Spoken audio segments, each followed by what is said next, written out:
I've been using the Pixel 10 Pro XL for 2 weeks and Google's made some big claims about this phone, so we're going to test it out in the real world. So that big claim is best video on a smartphone. I'm actually going to film most of this review on the 10 Pro XL itself just to show you what it can do. The design, language and overall aesthetic hasn't really changed significantly. I like it a lot, especially when paired with Material 3 Expressive, which I'll talk about a little bit later on in the video. The one thing I have noticed though is the screen. I really like this screen. It is super bright, easy to see in broad daylight at the 3300 nits maximum. So that means I've had no issue seeing it even at the beach when filming. So we're going to head to the beach to check out the camera, but before we get there, I did want to talk a little bit about the AI experience because, you know, there's just so much on this phone, and is it still a phone anymore because of all of this extra computational power that's on board? I mean, look, philosophical questions aside about what is a phone and what isn't, the experience has been interesting because the things that I thought I would use the most in terms of the AI have actually been the ones that I've used the least. And kind of vice versa, the things that I thought were kind of gimmicky have actually been the most useful. Where I found Magic Q really most helpful has been within the Messages app. So I love that it's automatically going to just be able to give you that information from like dates and times that you don't need to switch manually out to your calendar to find. And I also really like the Maps integration. So, you know, if I'm looking for a bookstore or a coffee store or something on a website that has like a list of recommendations, I can then switch over into the Maps and then it will automatically show up with all of those places that I was just looking at. So I can just quickly hit it and I don't have to like worry about copying and pasting in the address or remembering the name of the restaurant or bookshop or whatever it is I'm looking for. The Daily Hub is the other area where Magic Q really shows up, and this one has probably been the most disappointing element of Magic Q for me. I thought it was actually going to be really helpful. So, you know, what it's doing is providing you a list of basically things that you've got on for the day, the weather and so on and so forth, and providing those proactive suggestions. But it's gone through a note that I had from, I think, 2018, and it had like a series of dates of a surfing championship because I was just doing a video on that at the time and just writing some quick notes, and it said that the surfing championship is coming up in obviously a couple of days in September. You think it would have kind of known that the note was dated from 2018 to not surface that in 2025, but yeah, you know, not that helpful.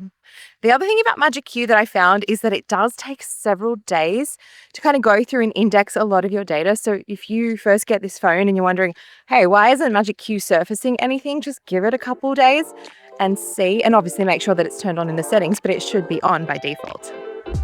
Best burger in San Francisco? Trust me. Legit.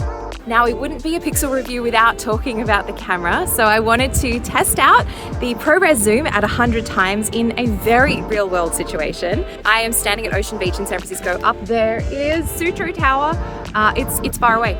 I don't know off the top of my head how many miles or kilometers it is, but I'll put it on screen. And I am going to compare it against it's in my pocket. The S25 Ultra, also that does 100 times zoom, and see which one looks better.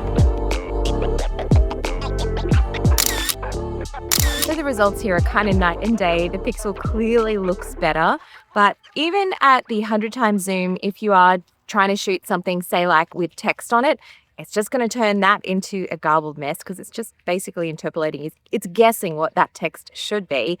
And if there is a person in the subject, person is a blob. It's by design, it's not supposed to work on people. The camera coach has been surprisingly great. I have got my dog as the subject, and you know, obviously getting a dog to pose in a certain way is very tricky, but it did give me some really helpful suggestions on like getting down to eye level, changing up the framing, giving me some other ideas that I might not have thought about on my own. So I really liked that. The one thing I have found though is that sometimes the first image on that viewfinder is actually like the best image. And I wanted to basically have captured that instead of the suggestions that it's given me. 50 megapixel portraits are also available. These ones actually look great with dogs and kids specifically. It kind of can be a little bit tricky because of that processing lag. It's only like, you know, a second or so maximum, but that could be the difference between you getting the shot and losing the shot.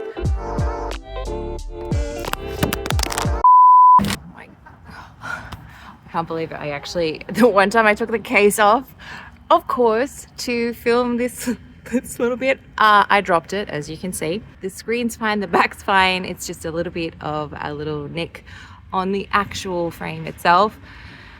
Oh, it shows me for taking the case off this thing. One of the things that really separates the experience of using a Pixel from another Android device is specifically Material 3 Expressive on Android 16 that's currently on the Pixel 10 series. This feels really great to use overall. It's not just the visuals though. I love the visuals, don't get me wrong, but it's actually the haptics that have provided the most unexpected moments of joy throughout my day, like navigating between apps, and there's just like little different responses in those vibrations that just give the sense of the OS being a little bit more alive, if that makes sense. It kind of sounds weird to say that, but it really is a great experience when you have your hands on the device. If you use the themed app icons like I do, then you will know that sometimes app icons have the same look and feel as the rest of the color palette that you've chosen, and some have not because the developers haven't yet supported them. Hopefully soon there is going to be an AI feature that basically forces all of those apps to have that kind of themed look. I really want that to come across soon because I think that's like the next step to make the whole thing feel incredibly cohesive. Crossing my fingers. Make it happen. The 10 Pro XL, which is the one that I've been using mostly, I start the day at about 100%, and with about 4 or 5 hours screen on time, I'm getting down to probably about 50% overall, and then that drops fairly significantly overnight if I leave the always on display active, and then it ends up at about, say, 30 odd percent in the morning. The regular 10 Pro though, that the same sort of screen on time and usage patterns are getting to about 30% at the end of the day. So, it's performing fine. It's just not what I expect from a flagship phone. Real world usage in everything that I have thrown at this phone over the past 2 weeks, from filming and editing 8K video on the device, as well as opening a multitude of apps and just having a lot of screen on time in general, I haven't experienced any slowdown or lag or performance issues on this phone. For me, not being a phone gamer at all, no issues whatsoever on the performance on the Pixel 10 Pro series. Real world review is wrapped. Let me know what you thought about this style. It's the first time I've kind of done most of the filming on the phone itself, so keep me posted if you enjoyed it. Drop me a comment and give the video a like. It really helps support my channel. Thank you so much for watching, and I will catch you later.